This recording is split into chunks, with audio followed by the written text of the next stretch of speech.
তার সঙ্গে কি পাগল নাকি? দাঁড়িয়ে নাকি সামান্য বিষয়, আজীব ব্যাপার।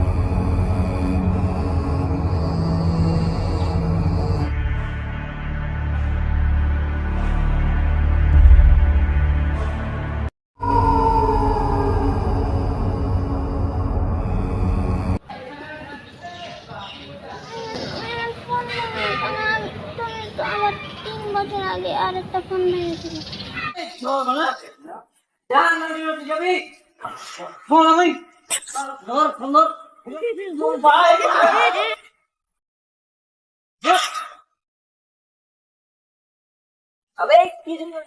নিচে দেখ ভাই।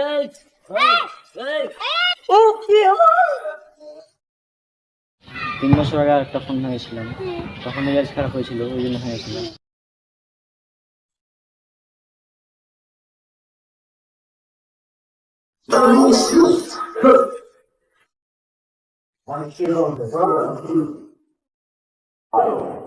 কি করলি? কি করলি? আমি আর বুঝছি না। এই আমরা এখন তোর করছি না, এই তোর কিছু নাই।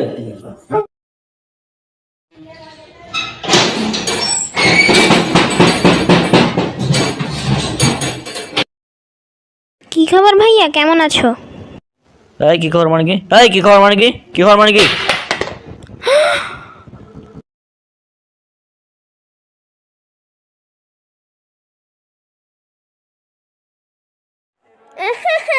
আরে ভাই, তুমি আমার ফোন ভাঙলা কেন? আমি আম্মার কাছে কান্দা কান্দা ফোন নিয়েছি। এই তোর ফোন ভেঙেছে, কি হয়েছে ভাই? এই এই কি হয়েছে? এই কি হয়েছে তোর? হ্যাঁ কি সমস্যা তোর? হ্যাঁ ফাইজলাম পেয়েছিস? আমার মেজাজ খারাপ হয়েছে, ফোন ভেঙে দিয়েছি, তোর কি সমস্যা? একদম চুপ, একদম চুপ। তোল তোল, এটা সব তোল, তোল, সবটি তুলবি। এই তোর ফোনের দাম কত? 10,000। 10,000? হ্যাঁ, এই ফোন দিয়ে তো কাজ হবে না, নতুন ফোন কেনা লাগবে তাই না? তাহলে আমি একটা নতুন ফোন কিনে দেবো। তাহলে এক ফোন, এই ফোন লাগবে। চুপ, একদম চুপ। আমি একটু পরে নতুন ফোন কিনে নিয়ে আসছি। এই যে ধর তোর নতুন ফোন, আজকে কিনে নিয়ে এলাম। একদম নতুন ফোন, বুঝলি? একদম নতুন, আজকে কিনে নিয়ে এলাম। ওয়াও। পছন্দ হয়েছে? হুম। আচ্ছা, কুল। কেমন ফোন, ভালো লাগছে? হ্যাঁ, জোস, অনেক ভালো। আচ্ছা, পুরাতন ফোন ভেঙে দিয়েছি, নতুন ফোন কিনে দিয়েছি, আর কোনো কথা বলবি না, বুঝলি? এই বুঝলি ভাই, বুঝলি? আর কোনো কথা বলবি না। হট, যা এনতে, যা যা, কোনো কথা কবি না, যা হট। নতুন ফোন কিনে দিবি, এখন ভাঙলাম, এখন আবার নতুন ফোন কিনে দেবো, বুঝলি? মেজাজ খারাপ থাকলে আমি কী যে করি তুই জানিস, তাই না? তারপরে তুই আবার আসবি, তোকে বললাম এখন যদি চুপচাপ করবি। আমি এখানে মানে শান্তিতে বাতাস করছিলাম, মাইন্ড মেজাজটা ঠান্ডা করছিলাম, তুই সেটা করতে দিলি না, বুঝলি? আর এটা ভাঙা ফোন, নতুন ফোন কিনে দেবো আজ, ঠিক আছে? ওদের চাপলে দরকার নেই। হ্যাঁ, ফোনের সেটিংসে সমস্যা হয়েছে, এগুলো তো আগের ফোন, ওই জন্য সমস্যা হয়েছে। নতুন ফোন কিনে দেবো, নতুন ফোন কিনবি, ইউজ করবি, ঠিক আছে? হ্যাঁ, চল ভাবছি ফোন লে, ভাঙা ফোন।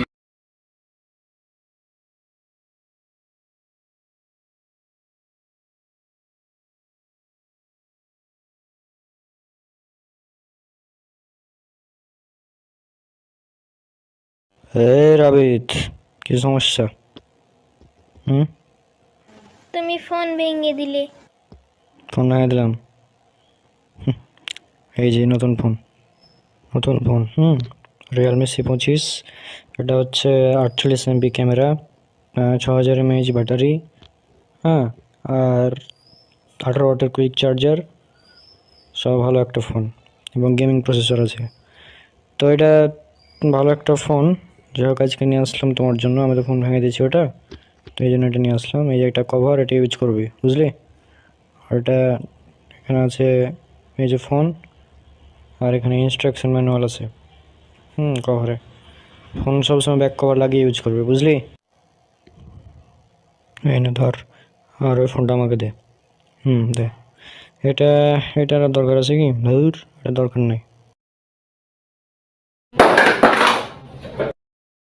আর শোন, এই যে এটা রেখে দিবি ভালো জায়গায়, ঠিক আছে? আর শোন, বিকালে আমার বন্ধু আসছে, তা আমি দেবো, চিনিস তো ওকে? হ্যাঁ, চিনি। হ্যাঁ, হ্যাঁ, তোর সাথে আমি দেখা করতে যাবো আর কি। আচ্ছা ঠিক আছে।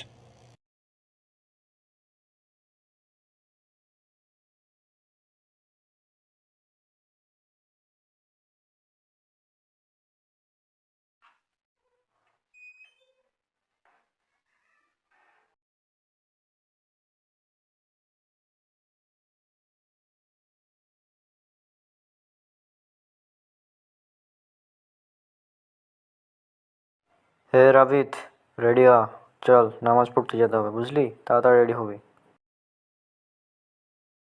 তোর আগে গোসল করবি তো গোসল কর, অজু করে উঠে আমি জাস্ট আসছি একটু পরে, হ্যাঁ? বুঝলি, তাড়াতাড়ি রেডি হবি।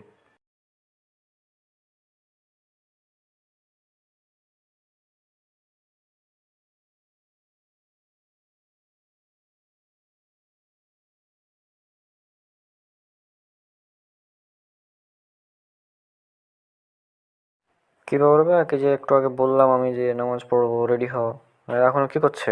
এ রাবিত, এ রাবিত, এ কি করছিস? এই কি করছিস তুই?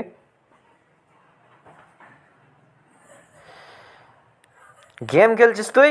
হ্যাঁ, গেম খেলছিস কেন? চল নামাজে চল। আমি যাবো না নামাজ টামাজ পড়তে, তুমি যাও। কি কি করে তুই? এত সাহস কত বড়, নামাজ পড়তে যাবে না মানে? কি বললি তুই এটা? হ্যাঁ, তো বয়স কত? হ্যাঁ, 11। জানিস না তুই তোর নামাজ পড়া ফরজ? হ্যাঁ,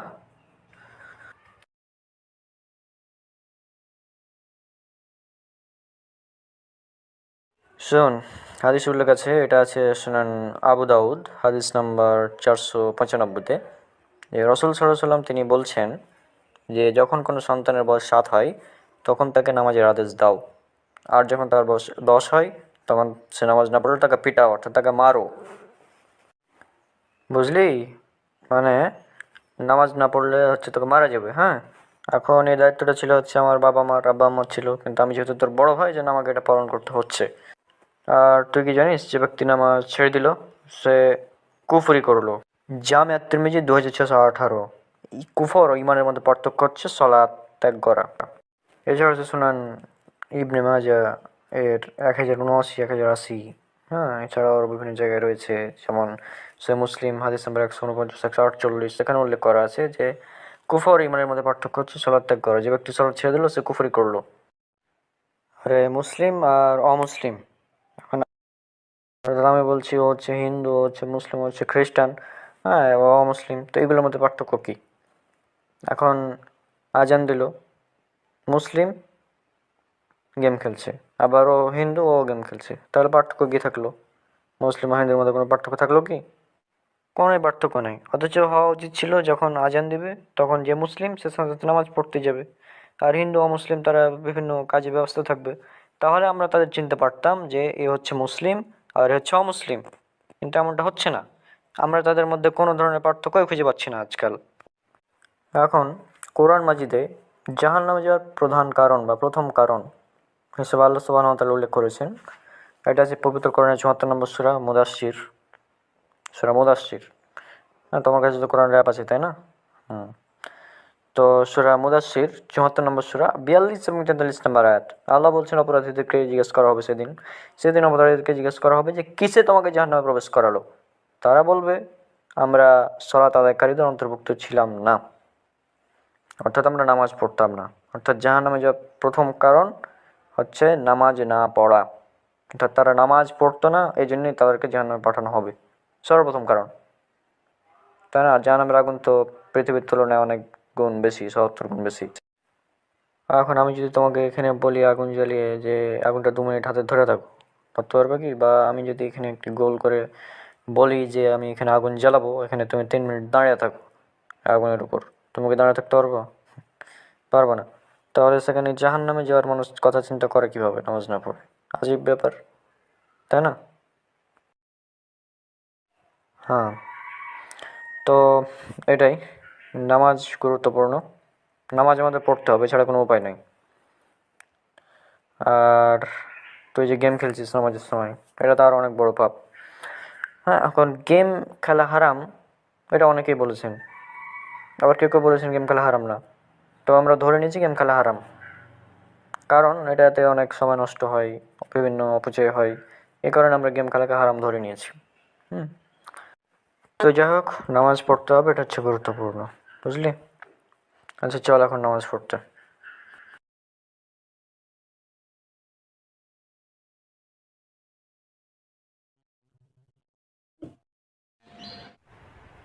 অঙ্কুর, রৌনকের বেস্ট ফ্রেন্ড।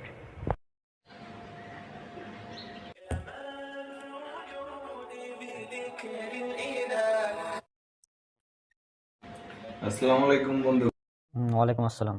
কি খবর, কেমন আছিস? আলহামদুলিল্লাহ ভালো। শুনলাম তো চাকরি হয়নি, তাই সব সার্টিফিকেট ছিঁড়ে ফেলেছিস।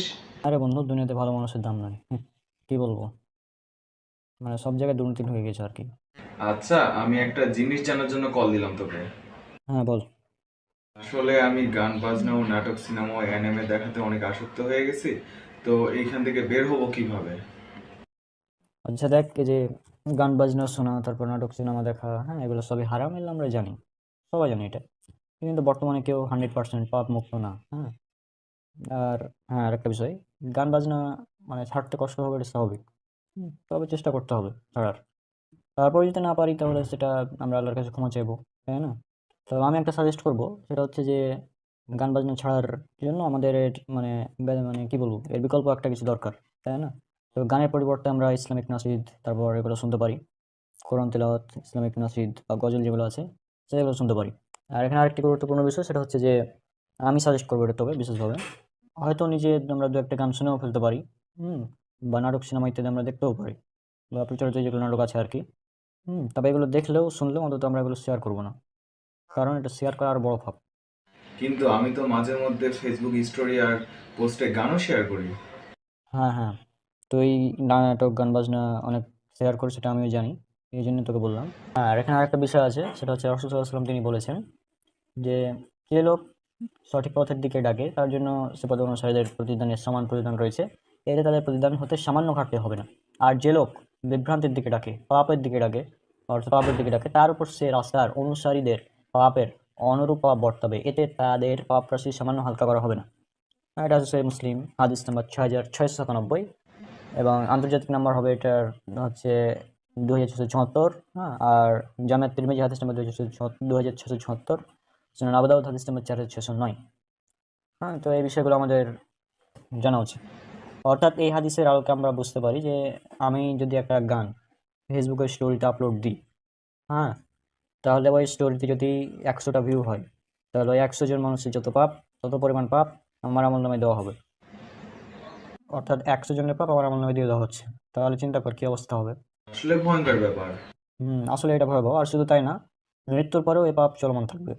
অর্থাৎ মরে যাওয়ার পরেও মানে দেখবি যে তোর আমলনামায় এ পাপ যুক্ত হচ্ছে এসব শেয়ার করার জন্য। তখন আফসোস করতে হবে যে কেন এগুলো শেয়ার করেছিলাম। হ্যাঁ, তাহলে কি করব আমি? আমি তো অনেক কিছু শেয়ার করেছি। যেহেতু শেয়ার করে ফেলেছিস, এখন যদি আল্লাহর কাছে ক্ষমা চাস, যতগুলো ডিলিট করা সম্ভব সেগুলো যদি ডিলিট করিস, হ্যাঁ, আর তাহলে ইনশাল্লাহ আল্লাহর কাছে ক্ষমা চাইলে আল্লাহ সব পাপ ক্ষমা করে দিবে, এবং ওয়াদা করতে হবে যে আমি পরবর্তীতে এগুলো পাপ আর করবো না, অর্থাৎ এগুলো শেয়ার করবো না। তাহলে তাই করি। আর আমি তো বললাম যে ওই হাদিসে আর উল্লেখ আছে যে যদি আমরা ভালো কাজ শেয়ার করি তাহলে ভালো কাজের সমপরিমাণ সব আমরা পাবো। অর্থাৎ আমি যদি একটা কি বলি, আমি যদি একটা ইসলামিক ভিডিও শেয়ার করি, তাহলে ওই ইসলামিক ভিডিওটা দেখে যত মানুষ উপকৃত হবে ততজনের সমপরিমাণ সওয়াব আমার আমল নামায় লেখা হবে। তাই এইসব গান বাজনা শেয়ার না করে ইসলামিক ভিডিও শেয়ার কর, এটা উত্তম, পাশাপাশি অনেক নেকিও হবে। তো জানতাম না আমি। ধন্যবাদ, অনেক উপকার করলি বন্ধু। হ্যাঁ, আসলে ধন্যবাদ বলা উচিত না, বলতে হয় জাযাকাল্লাহু খায়রান, অর্থাৎ আল্লাহ আপনাকে উত্তম প্রতিদান দান করুন, উত্তম বিনিময় দিন। খাইরান বন্ধু, আসসালামু আলাইকুম। হ্যাঁ, ওয়াইয়াক, ওয়ালাইকুম আসসালাম রহমতুল্লাহি বারাকাতুহু। 27 জুন রাতে যেটা করেছিল, আমি যখন ওই সার্টিফিকেট জ্বালিয়ে পুড়িয়ে ফেললাম, তারপরে আরও কিছু ঘটনা ছিল, সে সম্পর্কে আপনাকে এবার জানাচ্ছি তাহলে।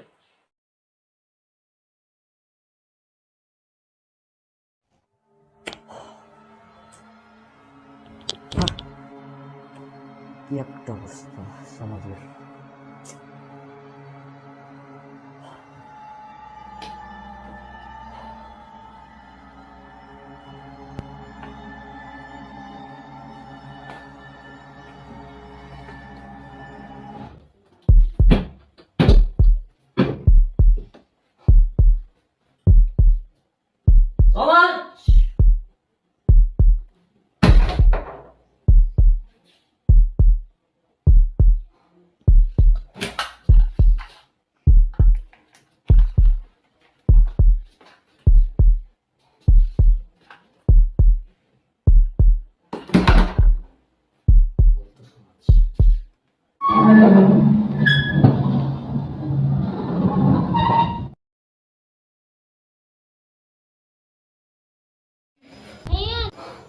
এই কি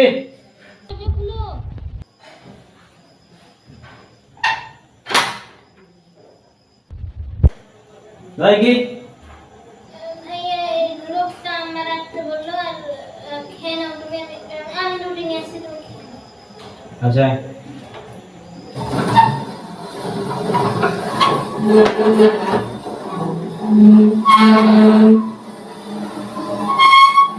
রাখ রাখ রাখ রাখ তুই যা রাখ यार उठ ले जा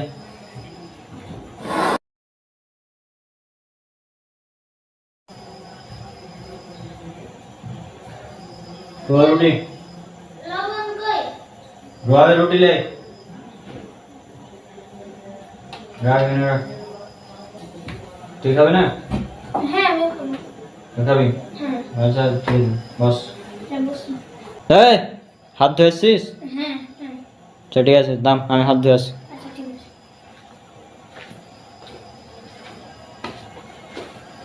রুটি কি দিয়ে লবণ দিয়ে লবণ দিয়ে হুম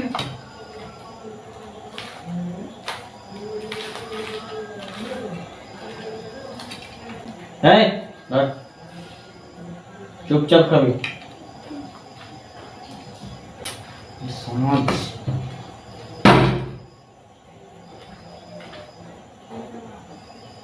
দেখতে সামনে করে না একদম মারা করতে ইচ্ছা করে তো কিন্তু কিছু হবে না, চুপচাপ একদম খাবি কেসমে ঘুমাবো যদি তোকে মোবাইল টিপতে দেখেছি তোর হাত কেটে দেবো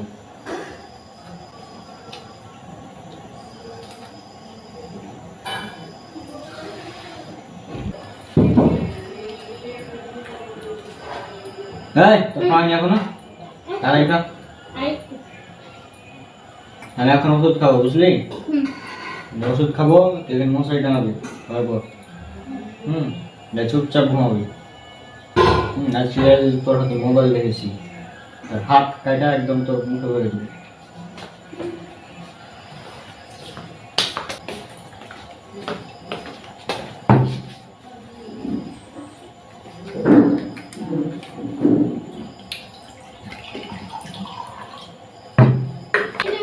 বোতল থেকে সরাসরি পানি খেতে গ্লাস নষ্ট করে ভাই তুই বেশি বুঝিস খা তুই চুপচাপ খা আমার ইচ্ছে হচ্ছে আমি গ্লাসে খাবো সমস্যা কি তোর তোর কোনো সমস্যা চুপচাপ খা